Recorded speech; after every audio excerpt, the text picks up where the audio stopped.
Coach Rule talked about Tristan's injury. Yep. I guess, what's your level of concern about that heading into camp, and you kind of analyze where your kicking position's at?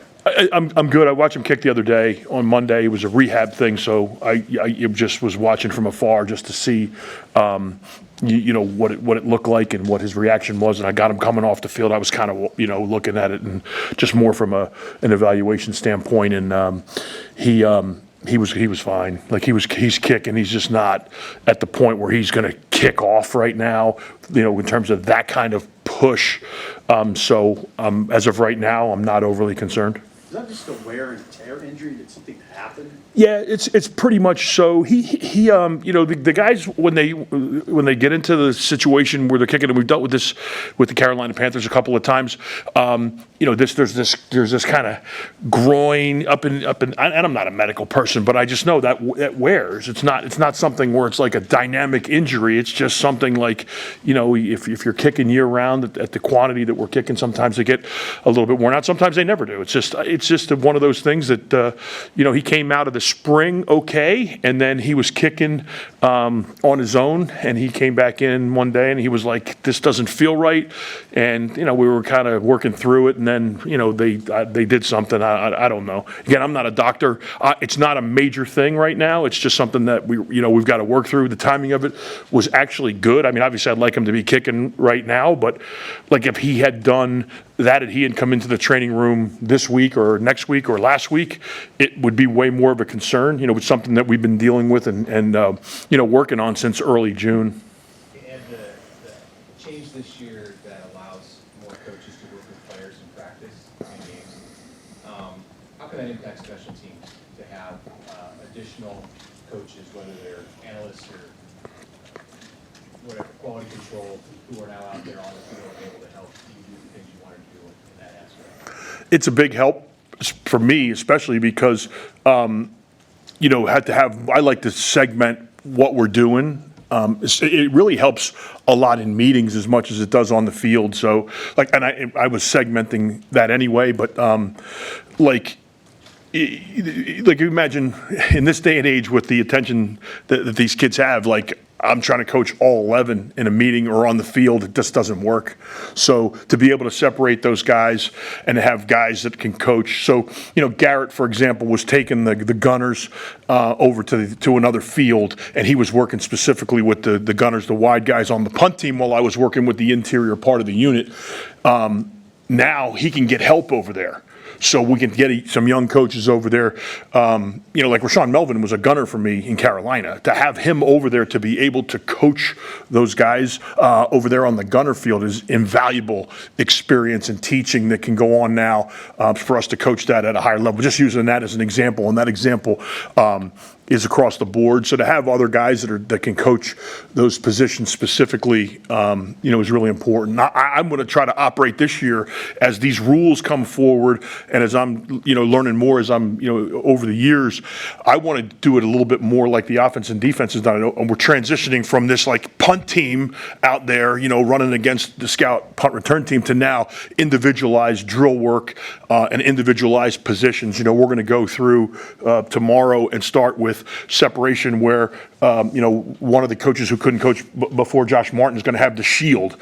And then, G will still have the gunners, but he'll have help over there. And then I'll have the interior with me, and having guys like, Josh and Jack to be able to help coach the interior. Now we can work in stations here, have the shield here, have the gunners over there, and they're all getting a high level of coaching. I'm really excited about that. And I wanted to do more of that last year, but you're restricted by the coaching thing. But now it's going to really be something that we can take advantage of. I'm excited about it. Very excited about it. I know it's moving throughout camp, but who are some names as return men options that you trot out there the first?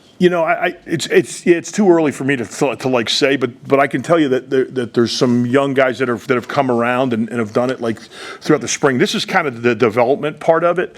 Where we saw some things in the spring, and now we add some more stuff to it here in the preseason and see, how they can react. I'm not going to, just stand up like what Ja'Cory did in the spring game was that's the real deal. I mean, that's a really big time cut. It's good vision. It's got speed. He's running down the field with enough speed. So that's exciting. but now day in and day out, how's the decision, how are the decisions with somebody like that? But there's a few guys that are in that situation. I can tell you also that, IGC as a punt returner, really had a great spring for us and kind of emerged as a guy that I'm really confident that the coaches are really confident. Coach Brown's doing a great job of coaching those guys specifically. And again, another product of having somebody being able to go out there and coach them is going to be like really good for them. So like that part of it, he's a guy that I think it would be a guy that I could mention at this point on the punt return game, but there's some other guys that are out there. But I feel really good about the return game. There's some guys out there that have some experience, and there's some guys that are young that have some good skills. Coach Camden Cook in the program. Has Sam Cook been around much? Have you been able to talk to him? I was able to talk to Sam before Camden, and since Camden, it's been good. Yes, I mean he's more of a guy that's like just somebody that I can call, just to say, hey, whatever. This is what I'm seeing, and what do you think, and that kind of stuff. Just kind of a sounding board. But yes, I mean, he's been I will say this, that him and the guys that have kicked and punted at Nebraska have been a tremendous resource, just as sounding boards, and guys that have been around, and guys that I can share kind of like talk to them and just say, this is what I'm seeing, or what issues did you have with this, and so like that's been really good for us. Coach Rule has said in the offseason numerous times that the weather and the wind really kind of surprised him last year. I mean, how much did it affect you and your guys, and how much do you appreciate that Rule, especially in the cold weather months, wants to go outside and practice in the elements? Yeah, that's great, and I want to, I will take the guys. I'll take the guys. But the guys want to be in the stadium, as much as possible. So to be working for, a guy like Coach Rule, he's always been like, what do you need? What do you need? What do you need? What do you need? So we go into the stadium even when we're practicing out over here. So it allows us to get our work out there. Last year was great. We practiced every Wednesday night in the stadium, so we were getting some night work and we were getting some stadium work built in. But even if we don't have that, the ability to go in there, I think it's an advantage for us knowing what the wind conditions are here. We've always we've dealt with the wind. I've dealt with the wind probably more, to a greater extent than a lot of the other coaches, just because of the kick game part of it. But to be able to go in there and do that, and now to have the kind of the knowledge of what the stadium is about here, and kind of what the trends are with how the wind is, it's going to help us moving forward. Just coming up with a game plan to do the best we can with that.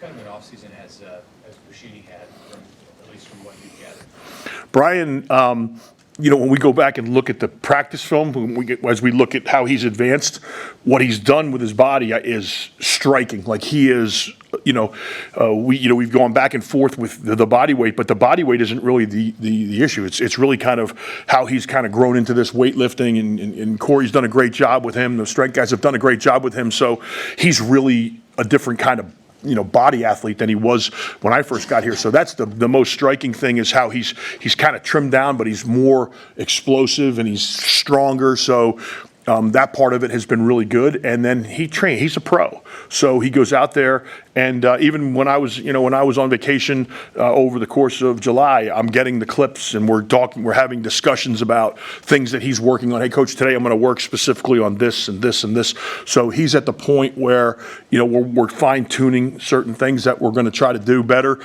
this year. And he's been great to work with. He's had, I think, I thought he had a good spring.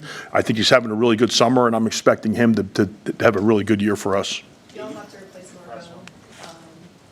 Yes. Just how tough is that adjustment been, and what can you learn from the spring period and the fall? Well, the great thing with from losing Marco is having Camden as his backup, and having those guys work together, for the year, and then working under our system for a year.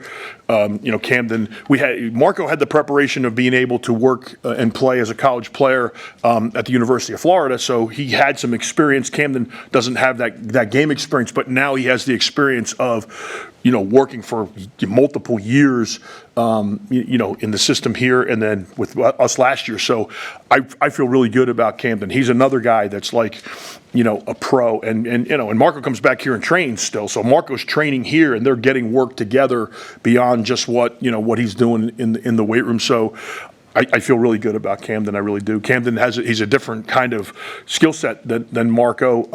He's a little bit more compact. He's gained, he's gained about 11 pounds since the beginning of this calendar year of good weight. He's explosive. He can run. I think he's going to, I don't think we're going to be, I'm not concerned about us, short of him not having the game experience, which is obviously effective, but I've seen him snap so many times and do so many things at such a high level that I feel really good about him. Coach Rule said his son's gonna be in training camp. Is your son doing the same thing? And what's that gonna be? We got a family affair with the Foleys here now. So I got a son in equipment, and I got a son in operations, and then I got my daughter wants to come down here and work with. She's in love with the nutrition staff here, so she comes in and makes shakes in the morning. So I don't know if they're working or if they're just coming to hang out, and then they're whatever. There's a body over there. Get over here. It's there's work to be done. So you'll see my guys will be out there. A lot of the coaches' kids will be out there running around. And it's one of the great with Coach Rule for a long time, and one of the great things is he wants the kids around. He understands the time. The time commitment on our end, and he allows our kids to be in here, and that's one of the reasons that we've been together for so long. We have just our great Brian and Luke played golf. I started playing golf with them on Sunday, and then I was like, all right, it's my day off. I'm getting frustrated. I'm going to leave. You guys keep going. And they played 18. I played about 8.5. But yeah, so but like my son was like, well, what do you, we had two, and then Brian came in. So then my nephew's here, so he's a student here. So yeah, we got all kinds of things rolling around here with these guys. Keeps us on our toes. Good. All right. Thanks, guys.